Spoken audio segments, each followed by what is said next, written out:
नमस्कार, आप देख रहे हैं नीति पोस्ट और आपके साथ मैं हूं विपिन तिवारी। महाराष्ट्र की राजनीति में उठापटक शांत होने का नाम नहीं ले रहा है। पहले मुख्यमंत्री उद्धव ठाकरे विधान परिषद के सदस्य बनेंगे या नहीं बनेंगे, इसको लेकर के पूरे 1 महीने तक उठापटक जारी रही। पहले महाराष्ट्र सरकार ने मुख्यमंत्री उद्धव ठाकरे को मनोनीत कोटे से विधान परिषद में भेजने की कोशिश की, जिसको राज्यपाल ने रोक दिया। इसको लेकर के राज्यपाल भगत सिंह कोश्यारी एवं महाविकास अघाड़ी की सरकार में जम करके उठापटक होता रहा। उसके बाद जब मुख्यमंत्री उद्धव ठाकरे ने प्रधानमंत्री नरेंद्र मोदी से फ़ोन कर इस मामले में हस्तक्षेप करने की मांग की, तब राज्यपाल ने चुनाव आयोग को पत्र लिख करके जो विधान परिषद की खाली पड़ी सीटें हैं उसके चुनाव कराने की मांग की और उस चुनाव के बाद से मुख्यमंत्री उद्धव ठाकरे विधान परिषद के लिए निर्वाचित हो पाए और अपनी कुर्सी बचा पाए। लेकिन जिस तरह से महाराष्ट्र में कोरोना संक्रमण के मामले तेज़ी से बढ़े हैं, वर्तमान में देश की 1/3 के लगभग कोरोना संक्रमण के जो मामले हैं वह महाराष्ट्र से हैं। इसको लेकर के मुख्यमंत्री उद्धव ठाकरे और महाविकास अघाड़ी की सरकार की जम करके खिंचाई भी हो रही है और सब हम देख भी रहे हैं कि मुंबई में किस तरह से अव्यवस्था की खबरें आ रही है। लेकिन इन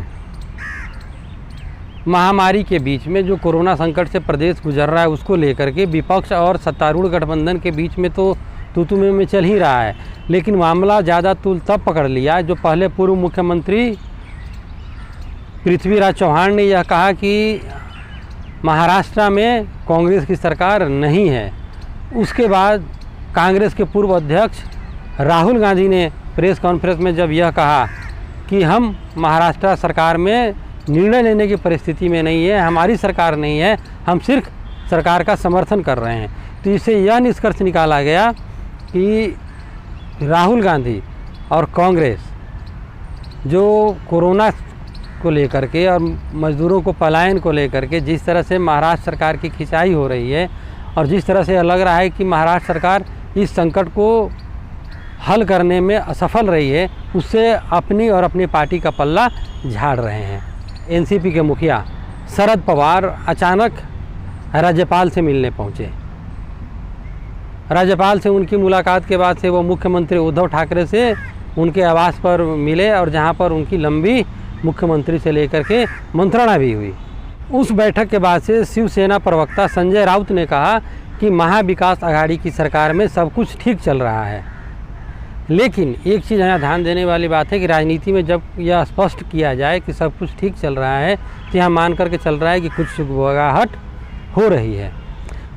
उधर विपक्ष तो सरकार के ऊपर हमले कर ही रहा है, चाहे वह पूर्व मुख्यमंत्री देवेंद्र फडणवीस हों या फिर पूर्व मुख्यमंत्री नारायण राणे हों। दोनों लगातार सरकार पर दबाव बनाए हुए हैं और हर 10 में 15 दिन बीजेपी से कोई ना कोई नेता जाकर के राज्यपाल को मिलता है और उनको एक ज्ञापन दे करके जो परिस्थिति है महाराष्ट्र के अंदर कोरोना संक्रमण से लड़ने में जो परिस्थिति जिस तरह से सरकार लड़ रही है उसको अवगत कराता है और यह बताता है कि किस तरह से सरकार इसको हल करने में असफल रही है। लेकिन सरकार के अंदर मुख्यमंत्री और मंत्री के बयान के बीच जिस तरह से आते हैं, उससे भी यह निष्कर्ष निकलता है कि सरकार में संवादहीनता की एक कमी है। उदाहरण के लिए जब 25 मई से जो घरेलू उड़ान थे उसको शुरू करने का निर्णय आया, तो 24 मई को मुख्यमंत्री उद्धव ठाकरे ने दिन में कहा कि हम मुंबई से उड़ानों को अनुमति नहीं दे सकते। लेकिन शाम को एनसीपी कोटे से और उद्धव ठाकरे के सरकार के एक मंत्री नवाब मलिक ने कहा कि कल मुंबई से 25 उड़ानें आएंगी। यानी मुख्यमंत्री ने जो सुबह में जिसको इनकार किया था, उन्हीं के मंत्री ने शाम के उनके पलट बयान दे दिया। यानी सरकार के अंदर जो तरह तरह के अंतर विरोध हैं वो यही नहीं रुके।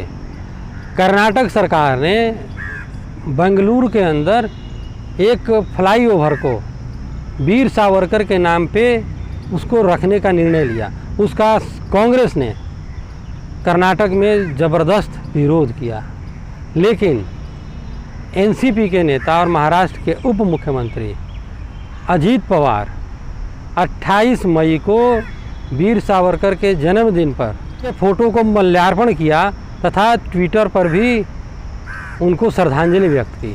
इसको लेकर के राजनीतिक हलकों में यह अनुमान लगाया जाने लगा कि आखिर अजीत पवार संदेश क्या देना चाह रहे हैं। क्या वो बीजेपी को कोई संदेश देना चाह रहे हैं कि हम विचारधारा के रूप में आपके करीब हैं, हम आप ही के आदमी हैं।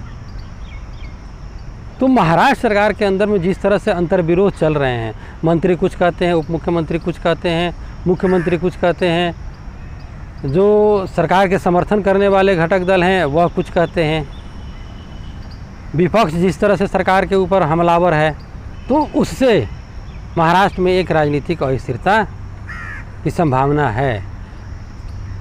और यहाँ ध्यान देने वाली बात एक और है कि जब पूर्व मुख्यमंत्री देवेंद्र फडणवीस ने एक साक्षात्कार दिया तो उन्होंने ये कहा कि हम अभी इस सरकार को गिराना नहीं चाहते हैं, लेकिन हम जब चाहें तब यह सरकार गिर सकती है। यानी शरद पवार, अजीत पवार कुछ भी कर सकते हैं।